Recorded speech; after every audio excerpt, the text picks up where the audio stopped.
Hey everyone, I'm Rudy Mejia, and today we're in Hudson, Florida, checking out another new construction model home.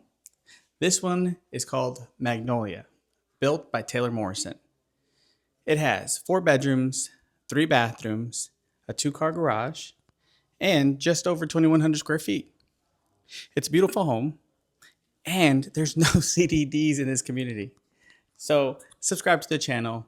Let's go check it out.